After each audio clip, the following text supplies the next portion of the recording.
West bank பிரதேசத்தில் மூன்றாவது இன்டிஃபாதா போராட்டம் ஆரம்பிக்கப்பட போகின்றதா? அடுத்த இன்டிஃபாதா போராட்டத்திற்காக வெஸ்ட் பேங்க் பிரதேசத்திலே இருக்கக்கூடிய அனைத்து பலஸ்தீனிய மக்களும் தயாராகி வருகின்றார்களா? வெஸ்ட் பேங்க் பிரதேசத்திலே ஏற்பட்டிருக்கக்கூடிய உச்ச பதற்ற நிலைமையானது மூன்றாவது இன்டிஃபாதாவை ஆரம்பிக்க போகின்றதா? இவை தொடர்பாக வெளியாகி இருக்கக்கூடிய மிக முக்கியமான தகவல்கள். இதற்கு மேலும் பொறுமையாக இருக்க முடியாது என்று மத்தியஸ்தர்களுக்கு அறிவித்த ஹமாஸ் தரப்பினரும் காசாவிலே இஸ்ரேலி ஆக்கிரமிப்பு மேற்கொண்டு வரக்கூடிய உச்ச வான்வழி தாக்குதல்களும் இதற்காக இஸ்ரேலி ஆக்கிரமிப்பு முன்வைத்திருக்கக்கூடிய குற்றச்சாட்டுகளும் நெட்டன்யாஹூ வெளியிட்டிருக்கக்கூடிய அறிக்கைகளும் வெஸ்ட் பேங்க் பிரதேசத்திலே பலஸ்தீனிய போராளிகள் மேற்கொண்டு வரக்கூடிய வீரியமான தாக்குதல்களும் துரோகி அப்பாஸினுடைய PA படைகள் மேற்கொண்டு வரக்கூடிய துரோக செயல்களும் லெபனானுக்கும் ஈரானுக்கும் இடையிலான முறுகல் நிலையும் லெபனானிய வெளியுறவுத்துறை அமைச்சருக்கு பதில் வழங்கிய ஈரானினுடைய வெளியுறவுத்துறை அமைச்சரும் அடிமை சவுதி அரேபியா மற்றும் அமீரகத்திற்கு எதிரான எச்சரிக்கை காணொளிகளை வெளியிட்ட யெமன் ஹவுதி இராணுவத்தினரும் கொத்து கொத்தாக தூக்கிலிடப்பட்ட சவுதி அரேபியாவினுடைய உளவாளிகளும்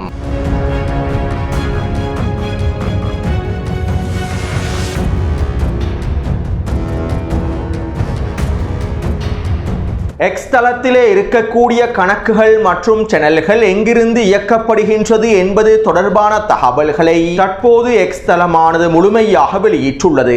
அதாவது எக்ஸ் தளத்தினுடைய புதிய அப்டேட்டின் மூலமாக எக்ஸ் தள கணக்கு ஒன்றை இயக்கக்கூடியவர் எந்த நாட்டிலிருந்து குறித்த கணக்கை இயக்குகின்றார், எக்ஸ் தள கணக்கானது எங்கிருந்து இயக்கப்படுகின்றது என்கின்ற தகவல்கள் வெளிப்படுத்தப்பட்டுள்ளன. இவ்வளவு நாளாக எக்ஸ் தள கணக்குகள் எந்த பிரதேசத்திலிருந்து இயக்கப்படுகின்றது என்பது தொடர்பான இந்த தகவல்களும் வெளிப்படுத்தப்படவில்லை. உதாரணத்திற்கு இலங்கையில் இருக்கக்கூடிய ஒருவர் எக்ஸ் தள கணக்கு ஒன்றினை ஆங்கில மொழியில் தொடர்ச்சியாக இயக்கி வந்திருந்தால் குறித்த எக்ஸ் தள கணக்கானது இலங்கையில் இருந்து தான் இயக்கப்படுகின்றது என்பதனை உறுதிப்படுத்துவதற்கான எந்த விதமான தகவல்களையும் எக்ஸ் தளம் வெளியிட்டிருக்கவில்லை. ஆனால் தற்போது எக்ஸ் தள நிறுவனமானது எக்ஸ் தள கணக்குகள் எங்கிருந்து செயற்படுகின்றது இயங்குகின்றது என்கின்ற தகவல்களை வெளிப்படுத்தியுள்ளது. இதற்கமைவாக ஒரு எக்ஸ் தள கணக்கிற்கு சென்று குறித்த கணக்கானது எங்கிருந்து இயக்கப்படுகின்றது என்பதனையும் எங்களுக்கு தெளிவாக அவதானிக்க முடியும். மேலும் இவ்வாறு எக்ஸ் தள கணக்குகளுடைய இருப்பிடம் தொடர்பான தகவல்களை எக்ஸ் தள நிறுவனமானது வெளியிட்டதனால் இவை தொடர்பான தகவல்களை வெளிப்படுத்தியதனால் தற்போது இயங்கி வரக்கூடிய பல எக்ஸ் தள போலி கணக்குகள் ஃபேக் அக்கவுண்டுகள் முழுமையாக அம்பலப்படுத்தப்பட்டுள்ளன. அதிலும் குறிப்பாக இஸ்ரேலி ஆக்கிரமிப்புக்கு ஆதரவாகவும் அமெரிக்காவுக்கு ஆதரவாகவும் ரஷ்யா, சீனா மற்றும் பலஸ்தீனிய காரணங்களுக்கு எதிராகவும் செயற்படக்கூடிய அதிகளவான எக்ஸ் தள கணக்குகள் ஆங்கில மொழி மூலமான எக்ஸ் தள கணக்குகள் இந்தியாவில் இருந்து தான் இயக்கப்படுகின்றது என்பது உறுதி செய்யப்பட்டுள்ளது. குறிப்பாக இஸ்ரேலி ஆக்கிரமிப்புக்கு சார்பாக இயங்கக்கூடிய அதிகளவான ஆங்கில மொழி மூலமான எக்ஸ் தள கணக்குகள் இந்தியாவில் இருந்தே இயக்கப்படுகின்றன. அதாவது இஸ்ரேலி ஆக்கிரமிப்பை ஆதரிக்கக்கூடிய இந்தியர்களே பலஸ்தீனத்திற்கு எதிராகவும் ரஷ்யாவுக்கு எதிராகவும் சீனாவுக்கு எதிராகவும் இஸ்ரேலுக்கு முழுமையான ஆதரவை வழங்கக்கூடிய கருத்துக்களையும் பிரச்சாரங்களையும் மேற்கொண்டு வந்துள்ளார்கள். இவ்வளவு நாளாக சில ஆங்கில கணக்குகள் இஸ்ரேலி ஆக்கிரமிப்பிலிருந்து தான் இயக்கப்படுகின்றது என தெரிவிக்கப்பட்டிருந்தது.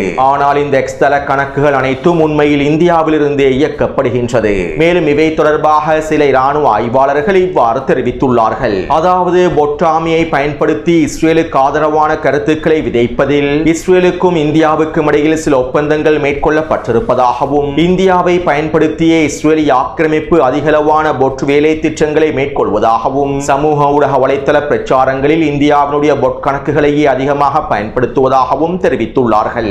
அத்தோடு கடந்த காலங்களிலே காசாவிலிருந்து இயங்கக்கூடிய சில எக்ஸ் தள கணக்குகள் ஹமாஸுக்கு எதிராக செயற்பட்டிருந்தன.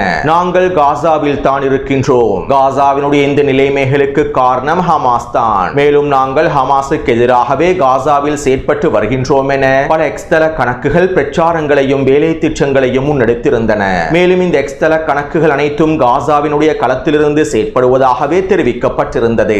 ஆனால் தற்போது இந்த எக்ஸ் தள கணக்குகள் அனைத்தும் எகிப்திலிருந்தே இயக்கப்படுவதாக உறுதி செய்யப்பட்டுள்ளது. மேலும் சில எக்ஸ் தள கணக்குகள் நைஜீரியாவிலிருந்தும் இயக்கப்பட்டுள்ளன. அத்தோடு இங்கிருக்கக்கூடிய இன்னும் ஒரு மிக முக்கியமான ஆபத்தான விடயம் என்னவென்றால் காசாவுக்காக பலஸ்தீன பலஸ்தீனிய மக்களுக்காக நிதி திரட்டக்கூடிய 90% நிறுவனங்கள் இவ்வாறான போலி கணக்குகளை பயன்படுத்தியே நிதி திரட்டல்களையும் மேற்கொண்டுள்ளார்கள். அதாவது நாங்கள் காசாவில் தான் இருப்பதாக கூறி எகிப்திலும் நைஜீரியாவிலும் இருந்து எக்ஸ்தல கணக்குகள் மூலமாக நிதி திரட்டல்களை மேற்கொண்டு அவற்றினை பலஸ்தீனிய மக்களுக்கு வழங்காமல் முழுமையாக கொள்ளையடித்துள்ளார்கள். இவ்வாறு போலி கணக்குகள் மூலமாக பல மில்லியன் டாலர்கள் கொள்ளையடிக்கப்பட்டிருப்பதாக தெரிவிக்கப்படுகின்றது. பலஸ்தீனிய மக்களை பயன்படுத்திய இந்த துரோகிகள் இவ்வாறான கொள்ளை சம்பவங்களையும் நிறைவேற்றியுள்ளார்கள். மேலும் இது மிகப்பெரிய மோசடியாகவும் தற்போது அம்பலப்படுத்தப்பட்டுள்ளது. அடுத்து லெபனானிலே இஸ்ரேலி ஆக்கிரமிப்பு தொடர்ச்சியான தாக்குதல்களை மேற்கொண்டு வருகின்றது. நேற்று மாலை தெற்கு லெபனான் பிரதேசத்திலே 12க்கும் அதிகமான உச்ச வான்வழி தாக்குதல்களை இஸ்ரேலி ஆக்கிரமிப்பு மேற்கொண்டிருந்தது. தெற்கு லெபனானினுடைய மேற்கு மற்றும் கிழக்கு பிரதேசங்களை இலக்கு வைத்து இந்த தாக்குதல்கள் மேற்கொள்ளப்பட்டிருந்தன. நாங்கள் ஹிஸ்புல்லாவினுடைய ஆயுத கிடங்குகளை இலக்கு வைத்தும் ஹிஸ்புல்லாவினுடைய சுரங்கப்பாதைகளை இலக்கு வைத்துமே இந்த தாக்குதல்களை மேற்கொண்டுள்ளோம் என இஸ்ரேலி ஆக்கிரமிப்பு ராணுவம் அறிவித்துள்ளது. ஆனால் அதிகளவான தாக்குதல்கள் குடியிருப்பு பிரதேசங்களை இலக்கு வைத்தே மேற்கொள்ளப்பட்டிருந்தன.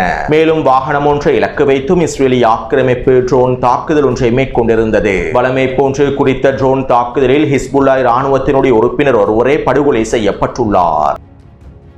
அடுத்து லெபனானி அரசாங்கத்திற்கும் ஈரானிய அரசுக்கும் இடையிலான முறுகல் நிலைகள் தொடர்கின்றன. ஈரானினுடைய ஒரு விமானத்தை கூட நாங்கள் களமிறக்க விட மாட்டோம் என லெபனானி அரசாங்கம் அறிவித்திருந்தது. லெபனானினுடைய ஜனாதிபதியாக ஜோசப் அவுனும் பிரதமராக நவாப் சலாமும் தெரிவு செய்யப்பட்டதிலிருந்து ஈரானினுடைய ஆதிக்கத்தினை லெபனானுக்குள்ளே முடிவுக்கு கொண்டு வருவதற்காக எல்லாவிதமான காய் நகர்த்தல்களும் மேற்கொள்ளப்பட்டிருந்தன. மேலும் ஹிஸ்புல்லா இராணுவத்திற்கு ஈரான் முழுமையான ஆதரவை வழங்கி வருவதனால் லெபனானி அரசாங்கம் ஈரானுக்கு எதிரான விமர்சனங்களையும் வெளிப்படையாக முன்வைத்திருந்தது. இப்படியான நிலைமையில் நேற்றைக்கு முன்தினம் லெபனானினுடைய வெளியுறவுத்துறை அமைச்சர் ஈரானுடனான பேச்சுவார்த்தைகள் தொடர்பான அறிக்கைகளை வெளியிட்டிருந்தார். லெபனானுக்கும் ஈரானுக்கும் இடையிலான பிரச்சனைகளை முழுமையாக முடிவுக்கு கொண்டு வருவதற்கு நாங்கள் விரும்புகின்றோம். இதற்காக மூன்றாம் தரப்பு நடுநிலை நாடு ஒன்றில் ஈரானிய தலைமைகளை சந்தித்து கலந்துரையாடல்களை மேற்கொள்வதற்கும் நாங்கள் தயாராகவே இருக்கின்றோம். தெஹ்ரானுக்கும் பெய்ரூட்டுக்கும் இடையிலான பிரச்சனைகளை தீர்ப்பதற்கு நாங்கள் முதலாம் சுற்று பேச்சுவார்த்தைகளை ஆரம்பிப்பதற்கு தயாராகவே இருக்கின்றோம் என லெபனானினுடைய வெளியுறவுத்துறை அமைச்சர் தெரிவித்துள்ளார். மேலும் இதற்கு ஈரானினுடைய வெளியுறவுத்துறை அமைச்சர் அப்பாஸ் அரக்சி அவர்கள் இவ்வாறு பதில் வழங்கியுள்ளார். ஈரான் எப்போதும் லெபனானிய உள் விவகாரங்களில் தலையிடாது. லெபனானினுடைய இறையாண்மையை ஈரான் முழுமையாக மதிக்கின்றது. தற்போதைய சூழ்நிலையில் இரு தரப்பினருக்கும் இடையிலான உறவுகளை வலுப்படுத்தக்கூடிய பேச்சுவார்த்தைகளை நாங்கள் விரும்புகின்றோம் மற்றும் ஆதரிக்கின்றோம். மேலும் இந்த பேச்சுவார்த்தைகளை மேற்கொள்வதற்கு சந்திப்புகளை மேற்கொள்வதற்கு மூன்றாம் தரப்பு நாடு தேவையில்லை. நாங்கள் உங்களை ஈரானுக்கு வரவேற்கின்றோம். நீங்கள் ஈரானுக்கு வாருங்கள். நாங்கள் உங்களோடு முழுமையாக பேச்சுவார்த்தைகளை மேற்கொள்கின்றோம். அல்லது நீங்கள் எங்களை பெய்ரூட்டுக்கு அழையுங்கள். லெபனானுக்கு வருகை தந்து நாங்கள் பேச்சுவார்த்தைகளை மேற்கொள்வதற்கும் தயாராகவே இருக்கின்றோம். அதே நேரம் நாங்கள் எங்களுடைய நிலைப்பாடுகளில் மாற்றங்களை ஏற்படுத்த மாட்டோம். எதிர்ப்பற்றுகளுக்கு முழுமையான ஆதரவை வழங்குவோம். ஹிஸ்புல்லா ராணுவத்திற்கு தேவையான முழுமையான உதவிகளை நாங்கள் தொடர்ச்சியாக வழங்குவோம். எங்களுடைய நிலைப்பாடுகளில் எந்த மாற்றங்களும் ஏற்படாது என ஈரானினுடைய வெளியுறவுத்துறை அமைச்சர் அப்பாஸ் அரக்சி அவர்கள் பதில் வழங்கியுள்ளார். அடுத்து யமன் ஹவுதி இராணுவத்தினர் அடிமை சவுதி அரேபியாவுக்கும் அமீரகத்திற்கும் எச்சரிக்கை காணொலி ஒன்றை வெளியிட்டிருந்தார்கள். நீங்கள் போருக்கு திரும்பினால் நாங்களும் போருக்கு திரும்புவோம். எங்களுக்கு எதிரான யுத்த களத்திற்கு நீங்கள் திரும்பினால் நாங்களும் உங்களுக்கு எதிரான யுத்த களத்திற்கு திரும்புவோம். மேலும் இவற்றுக்கு நாங்கள் முழுமையாக தயாராகவே இருக்கின்றோம். சவுதி அரேபியாவுக்கும் அமீரகத்திற்கும் சிறந்த பாடத்தினை கற்பிப்பதற்கு நாங்கள் தயாராகவே இருக்கின்றோம் என யமன் ஹவுதி இராணுவத்தினர் மிரட்டலான காணொலி ஒன்றை வெளியிட்டுள்ளார்கள். மேலும் குறித்த காணொலியை டெலிகிராம் சேனலில் பதிவிடுகின்றேன். அத்தோடு யமனுக்குள்ளே உளவாளிகளாக செயற்பட்ட அடிமை சவுதி அரேபியாவினுடைய 17 உளவாளிகளையும் யமன் ஹவுதி இராணுவத்தினர் தூக்கிலிட்டுள்ளார்கள். யமன் நீதிமன்றத்தினுடைய தீர்ப்புக்கு அமைவாகவே இவர்களுக்கான மரண தண்டனை நிறைவேற்றப்பட்டுள்ளது. மேலும் கடந்த 3 நாட்களுக்குள்ளே யமன் ஹவுதி இராணுவத்தினர் அவர்களுடைய பாதுகாப்புகளை பலப்படுத்தியுள்ளார்கள். சவுதி அரேபியாவினுடைய உளவாளிகளை கொத்து கொத்தாக தட்டி தூக்குவதற்கான எல்லாவிதமான வேலை திட்டங்களையும் மும்முரமாக மேற்கொண்டு வருகின்றனர். அதே போன்று யமன் ஹவுதிகளுடைய பழங்குடி மக்களும் அணிதிரட்டல்களை மேற்கொண்டு அனைத்திற்கும் தயாராகி வருகின்றார்கள். இன்றைய தினமும் 2 பழங்குடி குழுக்கள் அணிதிரட்டல்களை வெளிப்படுத்தி போருக்கு தயாராக இருப்பதாக அறிவித்துள்ளார்கள்.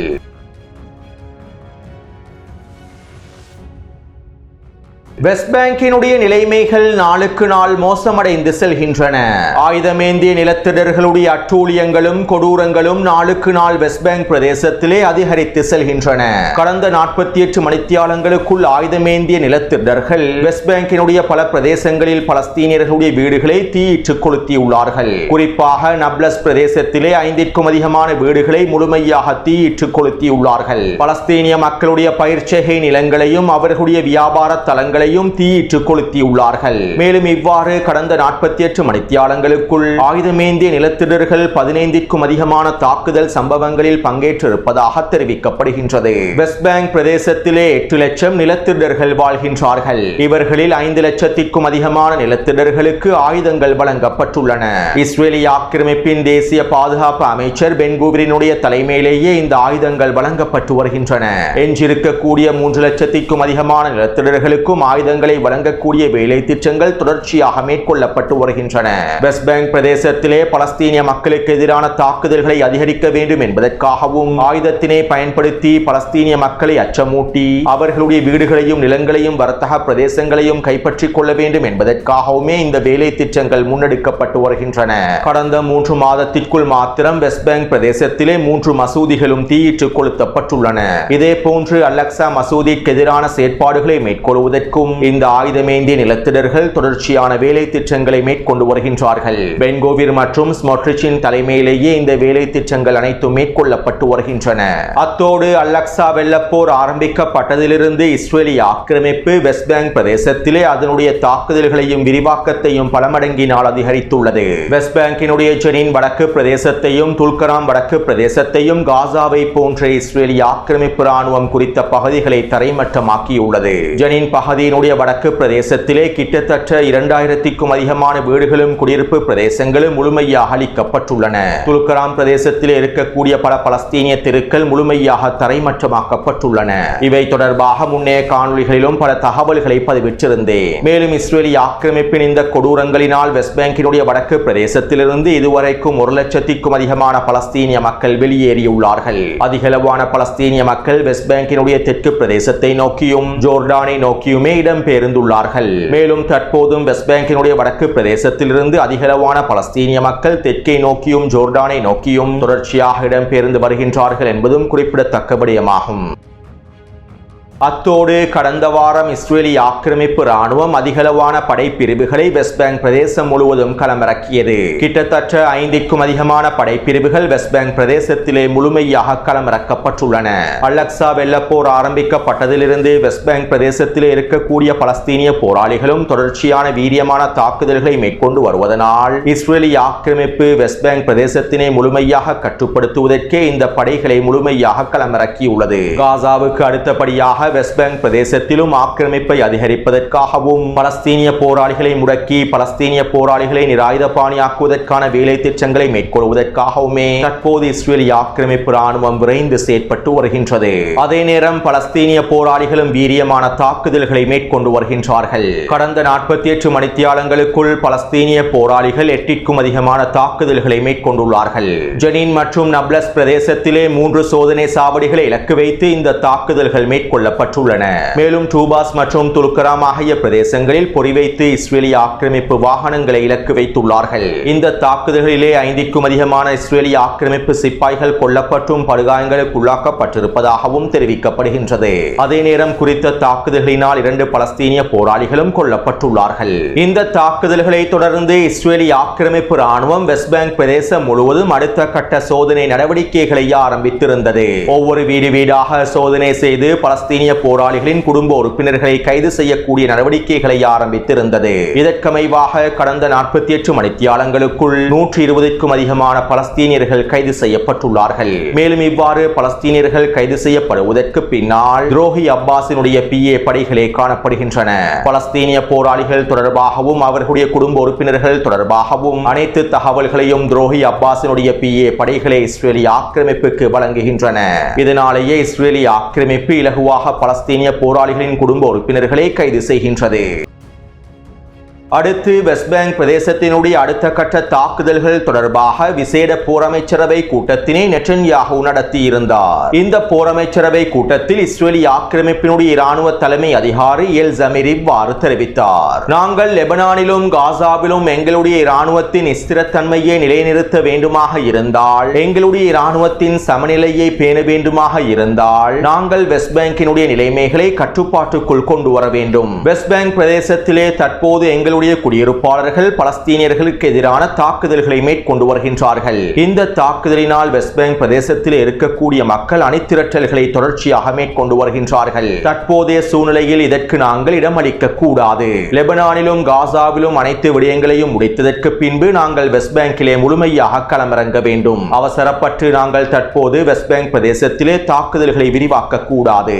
இது லெபனானிலும் காசாவிலும் எங்களுடைய அடுத்த கட்ட இராணுவ நடவடிக்கைகளை முழுமையாக பாதிப்புக்குள் கொண்டு வந்துவிடும். இதனால் அவசரமாக நாங்கள் வெஸ்ட் பேங்கினுடைய நிலைமைகளை கட்டுப்படுத்த வேண்டும். காசாவையும் லெபனானையும் முடித்துவிட்டு வெஸ்ட் பேங்கிலே முழுமையாக களமிறங்க வேண்டும் என இஸ்ரேலிய ஆக்கிரமிப்பினுடைய இராணுவ தலைமை அதிகாரி எல் ஜமீர் தெரிவித்துள்ளார். அதாவது வெஸ்ட் பேங்க் பிரதேசத்திலே நிலத்திடர்களுடைய தாக்குதல்கள் அதிகரித்திருப்பதனால் வெஸ்ட் பேங்க் பிரதேசத்தில் இருக்கக்கூடிய பலஸ்தீனிய மக்கள் அணிதிரட்டல்களை நோக்கி நகர்ந்து கொண்டிருக்கின்றார்கள். குறிப்பாக இஸ்ரேலிய ஆக்கிரமிப்பு லெபனானிலே அடுத்த கட்ட போரை ஆரம்பிக்க போகின்றது. காசாவிலும் அடுத்த கட்ட போரை விரைவாக ஆரம்பித்துவிடும். எனவே இந்த சந்தர்ப்பத்தில் வெஸ்ட் பேங்க் பிரதேசத்திலே பலஸ்தீனிய மக்களுடைய எழுச்சியானது இஸ்ரேலிய ஆக்கிரமிப்பு ராணுவத்திற்கு மிகப்பெரிய தடையாகவும் சிக்கலாகவும் மாறிவிடும். அதிகளவான இழப்புகளை சந்தித்து மனிதவள பற்றாக்குறையில் சிக்கி தவிக்கும் இஸ்ரேலிய ஆக்கிரமிப்பு ராணுவத்திற்கு ஒரே நேரத்தில் காசாவையும் லெபனானையும் வெஸ்ட் பேங்க் பிரதேசத்தையும் சமாளிக்க முடியாது. எனவே இதற்கமைவாகத்தான் இஸ்ரேலிய ஆக்கிரமிப்பினுடைய இராணுவ தலைமை அதிகாரி தற்போது வெஸ்ட் பேங்க் பிரதேசத்தில் தாக்குதல்களை வீரியப்படுத்தாமல் காசா மற்றும் லெபனானில் முழுமையாக கவனம் செலுத்திவிட்டு இறுதியாக நாங்கள் வெஸ்ட் பேங்க் பிரதேசத்தினை கவனித்துக் கொள்வோம் என குறிப்பிட்டுள்ளார். அத்தோடு வெஸ்ட் பேங்க் பிரதேசத்தின் பலஸ்தீனிய விடுதலை முன்னணியினுடைய தலைவர்கள் அறிக்கை ஒன்றை வெளியிட்டுள்ளார்கள். மேலும் குறித்த அறிக்கையில் அவர்கள் இவ்வாறு தெரிவித்துள்ளார்கள். வெஸ்ட் பேங்க் பிரதேசத்திலே ஒரு மிகப்பெரிய வெடிப்பு உருவாக போகின்றது. ஒட்டுமொத்த வெஸ்ட் பேங்க் பிரதேசங்களும் மூன்றாவது இன்திஃபாதா போராட்டத்தை நோக்கி நகர்ந்து கொண்டிருக்கின்றன. இஸ்ரேலிய ஆக்கிரமிப்புக்கு எதிரான மூன்றாவது இன்திஃபாதா எங்களுக்கு அருகாமையிலேயே இருக்கின்றது. வெஸ்ட் பேங்க் பிரதேசத்திலே நாங்கள் மிகப்பெரிய மோதலை நோக்கி நகர்ந்து கொண்டிருக்கின்றோம். இந்த வெள்ளிக்கிழமை ஆக்கிரமிப்பு ராணுவம் 2 பலஸ்தீனிய சிறுவர்களுக்கு எதிராக மரண தண்டனையை நிறைவேற்றி இருந்தது. பலஸ்தீனிய மக்களுடைய இரத்தத்தினை அலட்சியப்படுத்தி வெஸ்ட் பேங்க் பிரதேசத்திலே ஆக்கிரமிப்பு தொடர்ச்சியான கொடூரங்களை அரங்கேற்றி வருகின்றது. மேலும் சிறைச்சாலையில் இருக்கக்கூடிய பலஸ்தீனியர்களுக்கான மரண தண்டனையையும் நிறைவேற்றப் போகின்றது. இதனால் தற்போது வெஸ்ட் பேங்க் பிரதேசத்தில் இருக்கக்கூடிய பலஸ்தீனிய மக்களுடைய கோபம் எரிமலை குழம்புகள் போன்று வெடிக்க துவங்கியுள்ளது. மேலும் விரைவில் நாங்கள் மிகப்பெரிய மூன்றாவது இன்திஃபாதாவை சந்திக்க போகின்றோம் என குறித்த அறிக்கையிலே அவர்கள் தெரிவித்துள்ளார்கள். எனவே இதற்கு பிறகு மூன்றாவது இன்திஃபாதா போராட்டத்தை ஆரம்பிக்காவிட்டால் வெஸ்ட் பேங்கினுடைய நிலைமையானது முழுமையாக தலைகீழாக மாறிவிடும் என்கின்ற அச்சத்தின் காரணமாகவே தற்போது வெஸ்ட் பேங்க் பிரதேசத்தில் இருக்கக்கூடிய அதிகளவான பலஸ்தீனிய மக்கள் அணிதிரட்டல்களை மேற்கொண்டு வருகின்றார்கள்.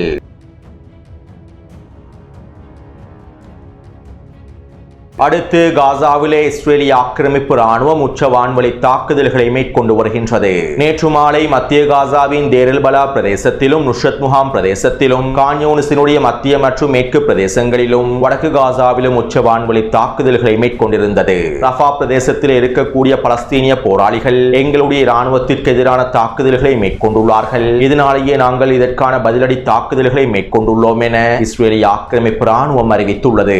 2 நாட்களுக்கு முன்பு இதே காரணத்தை தான் இஸ்ரேலிய ஆக்கிரமிப்பு ராணுவம் வெளியிட்டது. மேலும் ஹமாஸ் தரப்பினர் இதனை முழுமையாக மறுத்திருந்தார்கள். இப்படியான நிலைமையிலேயே இஸ்ரேலிய ஆக்கிரமிப்பு இவ்வாறான போலியான குற்றச்சாட்டுகளையும் சாக்குப்போக்குகளையும் முன்வைத்து காசா முழுவதும் உச்ச வான்வழி தாக்குதல்களை மேற்கொண்டு வருகின்றது. அதே நேரம் அடிமை மத்தியஸ்தர்களும் இஸ்ரேலிய ஆக்கிரமிப்பின் இந்த போலி குற்றச்சாட்டுகளையே நம்புகின்றார்கள். மேலும் இவை தொடர்பாக ஹமாஸினுடைய மூத்த தலைவர் அல் ஜசீரா ஊடகத்திடம் இவ்வாறு தெரிவித்துள்ளார். நாங்கள் யுத்த நிறுத்த ஒப்பந்தத்தினை முழுமையாக கடைபிடிக்கின்றோம். இருக்கின்றோம். ஆனால் இஸ்ரேலிய ஆக்கிரமிப்பு யுத்த நிறுத்த ஒப்பந்தத்தினை கடைபிடிக்கவில்லை. காசா முழுவதும் உச்ச வான்வழி தாக்குதல்களை மேற்கொண்டு வருகின்றது. எங்களுடைய பலஸ்தீனிய மக்களுக்கு எதிரான இனப்படுகொலைகளை தொடர்கின்றது. மேலும் நாங்கள் எங்களுடைய கோபத்தினை தற்போது மத்தியஸ்தர்களுக்கு தெரிவித்துள்ளோம். மத்தியஸ்தர்கள் அதிரடியாக தலையிட்டு ஆக்கிரமிப்பின் தாக்குதல்களை நிறுத்துவதற்கான வேலை திட்டங்களை முன்னெடுக்க வேண்டும். ஆனால் இதுவரையிலும் எந்தவிதமான முயற்சிகளும் மேற்கொள்ளப்படவில்லை. மத்தியஸ்தர்கள் தலையிட்டு அவசரமாக இந்த தாக்குதல்கள் நிறுத்தப்படாவிட்டால், முதலாம் கட்ட நிபந்தனைகளுக்கு அமைவாக காசாவிற்குள்ளே உணவுப் பொருட்கள் அனுமதிக்கப்படாவிட்டால் எதிர்கால விளைவுகள் மோசமானதாகவே அமைந்திருக்கும். காசாவின் களத்தில் இருக்கக்கூடிய பலஸ்தீனிய போராளிகள் எப்போதும் பொறுமையாக இருக்க மாட்டார்கள் என ஹமாஸினுடைய மூத்த தலைவர் அல் ஜசீரா ஊடகத்திடம் தெரிவித்துள்ளார். அடுத்து ஊடக சந்திப்பிலே நெட்டன்யாஹு இவ்வாறு தெரிவித்தார். நாங்கள் காசாவிலே யுத்த நிறுத்த ஒப்பந்தத்தினை முழுமையாக கடைபிடிக்கின்றோம். ஹமாஸ் தான் யுத்த நிறுத்த ஒப்பந்தத்தினை கடைபிடிக்காமல் எங்களுடைய இராணுவத்திற்கு எதிராக தாக்குதல்களை மேற்கொள்கின்றது. இவ்வாறு ஹமாஸ் யுத்த நிறுத்த ஒப்பந்தத்தினை மீறி தாக்குதல்களை மேற்கொள்வதனால் அதற்கு பதிலடி வழங்கும் நோக்கத்தோடு நாங்கள் பதிலடி தாக்குதல்களை மேற்கொள்கின்றோம். இதனை மத்தியஸ்தர்களுக்கு நாங்கள் தெளிவாக அறிவித்துள்ளோம். மேலும் மத்தியஸ்தர்களும் எங்களுடைய இந்த நிலைப்பாட்டை ஏற்றுக்கொண்டுள்ளார்கள். மேலும் இனி வரக்கூடிய நாட்களில் ஹமாஸினுடைய யுத்த நிறுத்த மீறல்களுக்கு நாங்கள் உச்ச பதிலடிகளையே வழங்குவோம் என ஊடக சந்திப்பிலே நெட்டன்யாஹு தெரிவித்துள்ளார். அத்தோடு டொனால்ட் ட்ரம்பினுடைய குறித்த யுத்த நிறுத்த ஒப்பந்தம் மேற்கொள்ளப்பட்டு 40 நாட்கள் கடந்துள்ள நிலைமையில் இஸ்ரேலிய ஆக்கிரமிப்பு 497 தடவைகளுக்கு மேலால் யுத்த நிறுத்த ஒப்பந்தத்தினை மீறி இருப்பதாகவும், இவ்வாறு யுத்த நிறுத்த ஒப்பந்தத்தினை மீறி மேற்கொள்ளப்பட்டிருக்கக்கூடிய தாக்குதல்களில் 360க்கும் அதிகமான பலஸ்தீனிய மக்கள் இனப்படுகொலை செய்யப்பட்டிருப்பதாகவும் காசாவின் சுகாதாரத்துறை அமைச்சகம் அறிவித்துள்ளது. எனவே இந்த காணொளி தொடர்பான கருத்துக்களை பதிவிடுங்கள். தொடர்ந்தும் என்னுடன் இணைந்திருங்கள். நன்றி, வணக்கம்.